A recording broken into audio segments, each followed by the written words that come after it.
Hi வணக்கம் அன்பு தமிழ் நெஞ்சங்களுக்கு, இது உங்கள் என்ஜிடி.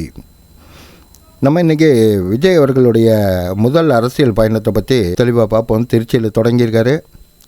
இதை பற்றி நம்மளுடைய திருச்சி மூத்த பத்திரிகையாளர் சண்முகவடிவேல் அவர்கிட்ட இதை பற்றி கலந்து ஆலோசிப்போம். வாங்க நிகழ்ச்சிக்குள்ளே போகலாம். தலைவரை வணக்கம். வணக்கம். வணக்கம். தலைவரை, இன்றைக்கி திருச்சியில் விஜய் தேர்தல் பிரச்சாரம் முதல் நாள் தொடங்கியிருக்காங்க. இதை பற்றி உங்கள் கருத்து என்ன தலைவர? இன்னைக்கு விஜய் தேர்தல் பிரச்சாரம் துவங்கினாரு. திருச்சியில முதல் பிரச்சாரம். திருச்சி ஒரு திருப்பு முனையை கொடுக்கும். அனைத்து அரசியல் கட்சியினருமே திருச்சி மையமா வச்சுதான் அரசியலை நடத்துறாங்க. அந்த வகையில விஜயும் திருச்சியை மையமா வச்சு இன்னைக்கு துவங்கி இருக்காரு தேர்தல் பிரச்சாரத்தை. இந்த பிரச்சாரம் மக்கள்கிட்ட எடுபடுமா அப்படின்னா அது ஒரு கேள்விக்குறியாதான் இருக்குது போல தோணுது தலைவர். எதை வச்சு தலைவர் அப்படி ஒரு கருத்து இருக்கு? இந்த ஸ்ட்ராட்டஜி எப்படின்னு நம்ம பார்த்தோம்னா, இன்னைக்கு வந்திருக்க மக்கள் எல்லாமே கல்லூரி மாணவர்கள், பள்ளி மாணவர்கள், இளைஞர்கள், இப்படிதான் அதிகமான இளைஞர்கள் கூட்டம் தான் அதிகமா இருந்துச்சு. இவர்கள பாதி பேருக்கு ஓட்டு இருக்குமான்றது ஒரு கேள்விக்குறி. சந்திக்க வச்ச இந்த கூட்டம் எப்படின்னா, திருச்சியில உள்ள 9 தொகுதி சட்டமன்ற தொகுதிக்கு உட்பட்ட பொதுமக்களோ அரசியல் கட்சியில இருந்து வந்தவங்களோ அல்ல, தமிழ்நாடுல ஒட்டுமொத்த தமிழ்நாட்டுல இருந்து பல்வேறு மாவட்டங்கள்ல இருந்து வந்திருக்காங்கன்றதுதான் நம்ம பார்வையில தெரியுது. அப்ப இது திருச்சி மட்டும் இல்ல, எல்லா பகுதியில இருந்தும் வந்திருக்காங்க மக்கள். அதான் இளைஞர்கள். நான் பார்த்த விஷயங்கள்ல பார்க்கும்போது கேரளால இருந்து சொன்னாங்க, ஓசூர்ல இருந்து வந்தேன்னு சொல்லியிருந்தாங்க, காரைக்கால்ல இருந்து வந்திருந்தேன்னு சொன்னாங்க. புஷ்கானந்து பொதுச் செயலாளர்ன்றதுனால அவரு புதுச்சேரி மாவட்டத்தில இருந்து, புதுச்சேரி மாநிலத்தில இருந்து நிறைய பேர் வந்திருந்ததா சொன்னாங்க. இப்படி தமிழ்நாட்டுல பல்வேறு பகுதியில இருந்து வந்தாங்க. இன்னொன்னு இது என்ன, காலையில 10:30 மணிக்கு கூட்டம்னு சொல்லி அனௌன்ஸ் பண்ணிட்டு, சரி, சாயந்தரம் 3 மணிக்கு தான் அவரு பேச முற்பட்டாரு. ஆனா அவரால் முழுமையா பேசக்கூட முடியல. செய்தியாளர்கள் முதற்கொண்டு, தொலைக்காட்சி லைவ்ல வச்சிருந்தவங்க முதற்கொண்டு மிகவும் சிரமப்பட்டாங்க. ஏன்னா அந்த ஸ்பீக்கர் மைக்கு வேலை செய்யாததுனால லைவும் சரியா சக்சஸ் பண்ண முடியல. அவர் எழுதி கொண்டு வந்ததை இரவு 6 மணிக்கு மேல பிரஸ் ரிலீஸா எல்லாத்துக்கும் கொடுத்தாங்க. அப்படிதான் இந்த பரப்புரை துவங்கி இருக்கு. சொதப்பல்லதான் முடிஞ்சிருக்குன்னு சொல்லணும் இந்த பரப்புரை. ஆனா இவங்க போலீஸ் கொடுத்த கட்டுப்பாட்டுல எந்த கட்டுப்பாடையும் நடைமுறைப்படுத்தினதா தெரியலையே தலைவர. இது காவல்துறையுடைய கணக்கீடு மிகவும் தவறான கணக்கீடா தான் நான் பாக்குறேன். ஏன்னா காவல்துறை 23 கட்டுப்பாடுகளை திருச்சியில வச்சுட்டு அவரு பஸ்ஸை விட்டு வெளியே வரக்கூடாது, மைக் பேசக்கூடாது, அந்த எங்க நிர்ணயிக்கப்பட்டிருக்கோ அந்த மரக்கலையை எங்க முன்னாடி மட்டும்தான் அவர் மைக் பிடிக்கணும்னு சொல்லி இருந்துச்சு. அதனால விஜய் ஏர்போர்ட்ல இறங்குனதுல இருந்து மரக்கடை போற வரலும் மைக்கு பக்கமே போல, மைக்க தொடவும் இல்லை, முன்னாடி அமர்ந்து இருந்ததோட சரி. இதுக்கு அவங்க ஒரு ரோட் ஷோவே கொடுத்துருந்துருக்கலாம். 5 மணி நேரம், 6 கிலோமீட்டரை கடக்க 5 மணி நேரம் ஆயிருக்கு. ஆனா ரோட் ஷோல எவ்வளவு நேரம் டைம் எடுத்திருக்குமா? ரோட் ஷோல நடந்தா இதே சேம் டைம் தான் வந்திருக்கும். சரி சரி சரி. ஆமா, அதாவது 6 கிலோமீட்டர் 5 மணி நேரம் கடந்திருக்காரு. நடந்து வந்தா கூட 1 மணி நேரத்துல கடந்து வந்துடலாம். 6 கிலோமீட்டர் தானே. மாநகரிலிருந்து மரக்கடை 6 கிலோமீட்டர். அப்ப கூட்டத்துக்கு வந்திருந்தவங்கள பாதி பேர் ரசிகர்கள் தான், தொண்டர்களா இல்ல.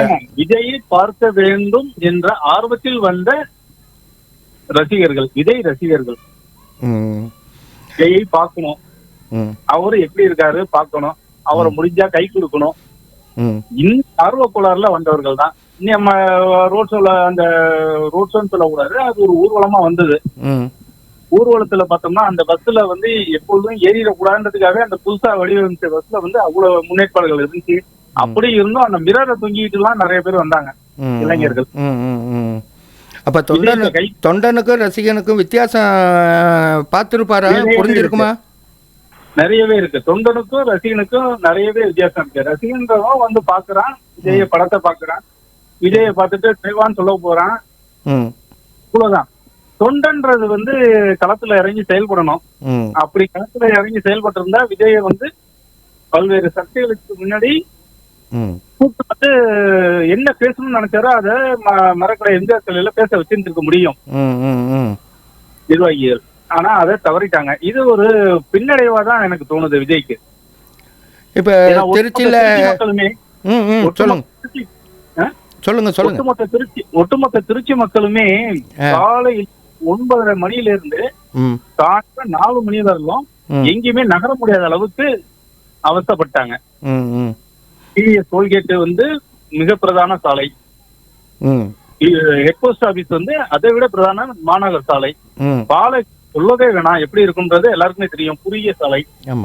இந்த சாலைகள் எல்லாம் பல்லாயிரக்கணக்கான பொதுமக்கள் நிக்கும் போது என்ன செய்ய முடியும்? எங்கேயுமே யாரும் எதிரில் நவர முடியல. இது அவங்க பெருமையாக தானே பேசுவாங்க. நாங்கள் திருச்சியவே ஸ்தம்பிக்க வச்சுட்டோம்னு சொல்லி கட்சிக்காரங்களா அப்படி தானே பேசுவாங்க அவங்க. அப்படி எப்படி நம்ம சொல்ல முடியும்? திருச்சியை ஸ்தம்பிக்க வைத்தது பெருமை அப்படின்னு சொல்லணும்னா ஒரு 2005 ஏதோ எனக்கு அந்த இயர் சரியா ஞாபகம் வரல.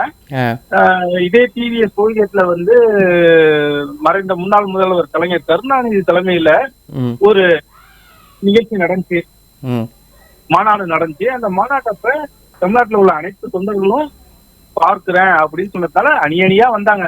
24 மணி நேரம் மாநாடு நடந்துச்சு, அந்த பேரணி நடந்துச்சு. அத ஓரத்துல நின்று பார்த்தாங்க. அப்போ கூட பொதுமக்களுக்கு எந்த இடையூறும் ஏற்படல. அவங்க பாட்டுக்கு வந்தாங்க, அவங்க பாட்டுக்கு போனாங்க. அப்படின்ற மாதிரிதான் இருந்துச்சு. இவங்க தவிர்க்கக்கூடிய கூட்டம் மட்டுமே, நிர்வாகிகள் மட்டுமே போனதுனாலயே இந்த பொதுமக்கள் பாதிக்கப்பட்டாங்க. இப்போ திருச்சியில் அவர் பேசியதில் மெயின் சப்ஜெக்டாக பார்க்குறது இந்த கிட்னி திருட்டை பற்றி இப்போ இவர் இங்கே வந்து ஸ்டார்ட் பண்ணி விட்ருக்காரு. திருச்சி இதை வந்துட்டு அரசியல் பண்ணுறதுன்றதுக்கு எடுத்த சப்ஜெக்ட் வந்து என்னன்னு பார்த்தீங்கன்னாக்கா முழுக்க முழுக்க இதை தான் எடுத்திருக்காரு, கிட்னி திருட்டு இதை தான் எடுத்திருக்காரு. அதாவது திருச்சியுடைய லோக்கல் பிரச்சனையை பேசணும்னு முற்பட்டாரு. திருச்சியோட லோக்கல் பிரச்சனை பேசணும் முற்பட்டாரு. பாஜகவை எதிர்த்தும் குரல் கொடுத்தாரு. கிட்னி தொடர்பா பேசணும் முற்பட்டாரு. ஆனா அந்த மைக் சரியா வேலை செய்யறதுனால அவர் என்ன பேசினாரு, என்ன சொல்ல வந்தாருன்றது பொதுமக்களுக்கும் தெரியல, தொண்டர்களுக்கும் புரியல. அந்த அளவுக்கு வந்து நின்றுச்சு அது. ஆமா, அந்த அளவோட அதனாலதான் 1/2 மணி நேரம் காவல்துறையே அனுமதி கொடுத்துச்சு. அவர் பேசினதே 12 நிமிடங்கள் மட்டும்தானே.